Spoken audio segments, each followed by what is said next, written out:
Good morning friends, मैं हूं advocate Arun Kumar तलवार। मैं गाजियाबाद से हूं। मैं किसी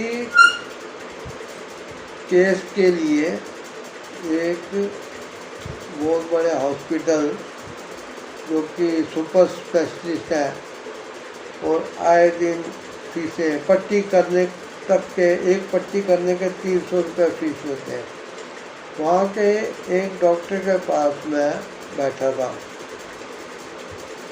और उनके ही सामने उनके 2-3 जूनियर बैठे थे, इंटर्नशिप कर रहे होंगे।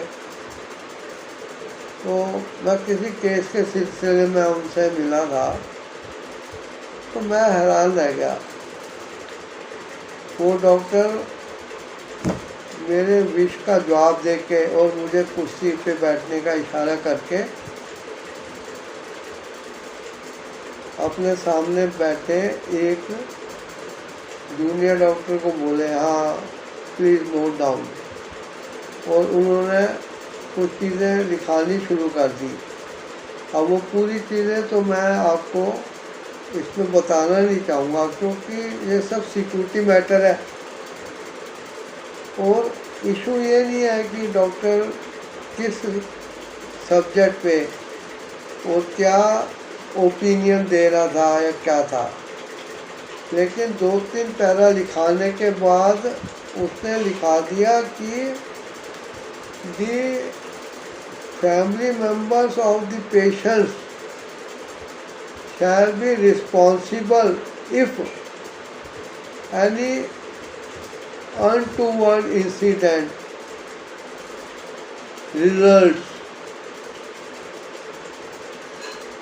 in relation to the disease of the patient named above. The hospital का नाम भी लिया, will not be responsible for the consequences। ऐसे उसने कई चीज़ें लिखाई। तो फिर मेरे को कहने लगा, हाँ जी वो आपने सुबह फ़ोन किया था, तो बताइए मैं आपसे क्या बात करूं। मगर वो तो सर बात है, आपने आईपीसी सेक्शन पढ़ा है गुड फेथ का, कहते हैं वो क्या होता है। मैं कहा एक पेशेंट आपके पास हॉस्पिटल में आईसीयू में एडमिट है और उसकी दवाइयों का और आईसीयू का डेली इतने हज़ारों का बिल उसके फैमिली मेम्बर दे रहे हैं।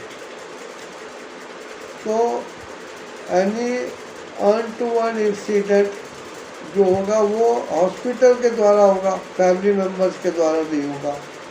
आईसीयू में तो तुम फैमिली मेम्बर को घुसने नहीं देते, जाने भी देते हो तो 2.5-3 सेकंड के लिए कि देखाओ कि सांसें चल रही हैं, बाकी आप उधर कोई अटेंडेंट को बैठने नहीं देते हैं। तो आप एक क्यों लिखा रहे हैं। मैंने कहा ये मैटर बहुत सीरियस है, ठीक है ना, आपने जो बात कर रहे हैं। कहने लगा जी ये हम फॉर्म भरवाते हैं ऑपरेशन से पहले कि हम रिस्पॉन्सिबल नहीं होंगे, ऑपरेशन कराने वाले पेशेंट और उसकी फैमिली मेम्बर्स ही रिस्पॉन्सिबल होंगे, क्योंकि वो वॉलंटियर किए हैं और वो इस फॉर्म पे साइन कर रहे हैं। मैंने उन्हें कहा ठीक है, वो साइन कर दिए।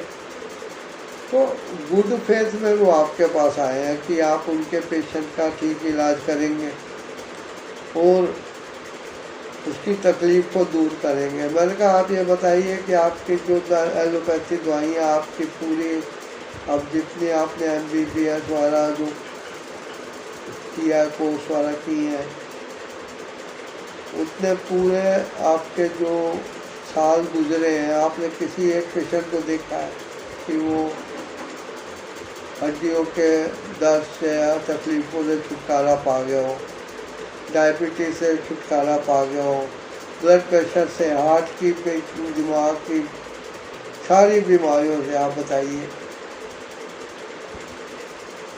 अब कुछ बीमारियां ऐसी हैं कि जो जानलेवा कहलाती हैं।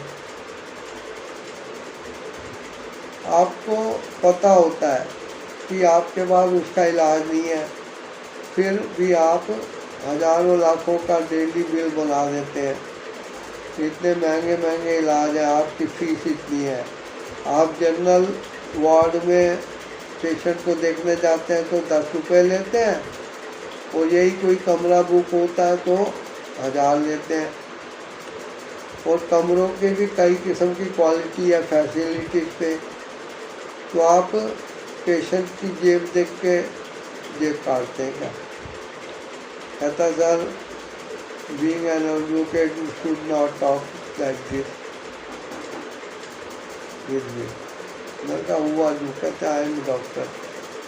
मैं कहा आप डॉक्टर हैं तो ये डॉक्टर लिखाएगा? मैंने कहा कोई मेरे पास आएगा तो मैं लिखाऊंगा कि जो होगा, क्योंकि मैं डरूंगा। आपको रिस्पॉन्सिबिलिटी लेनी चाहिए। आपने कई सालों की पढ़ाई की है, MBBS। मैंने कहा आपको पता है MBBS का मतलब क्या है? वो बताने लगे। मैंने कहा जी नहीं, इसका मतलब है मियाँ बीवी बच्चों समेत, जो कि आम जनता जानती है। उसने मुस्कुरा के दूसरे जूनियर डॉक्टर्स की तरफ देखा, वो भी मुझे देख रहे थे। मैं कहा आपको 100 बार ऐसी डिक्टेशन देनी है, दीजिए। इसके बड़े बड़े पोस्टर आप हॉस्पिटल के गेट पे लगा दीजिए, कहीं लगा दीजिए, कुछ कर दीजिए। लेकिन अगर पेशेंट के अटेंडेंट, फैमिली मेंबर्स आपके ऊपर कोर्ट में दावा ठोकते हैं तो आपका ये लिखा हुआ जो है आपके काम नहीं आएगा। ठीक है? आप अभी जो सांस ले रहे हैं वो सांस आपको आसानी से आए, और डर से छुटकारा पाने के लिए आप ये लिख रहे हैं। आप ऐसे लिखवा ही नहीं सकते हैं। वो कहने लगा क्या मैं कटवा दूँ? मैं कहा मेरी फीस दे दिए तो मैं बताऊँ कि कटवाना है कि नहीं। मैंने कहा जितनी फ्री की बात थी वो मैंने कर दी है, अब आप मेरे केस पे आइए। वो डॉक्टर करने लगा आप जरा सी बात पे फीस मांग रहे हैं। मैंने कहा और आप बिना फीस के किसी को देखते हैं?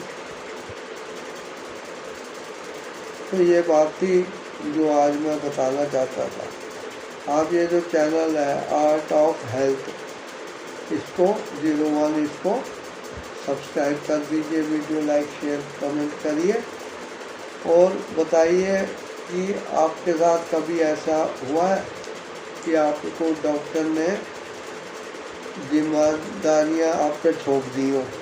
अगर नहीं हुआ तो मुझे कमेंट द्वारा भी बता सकते हैं। थैंक्स।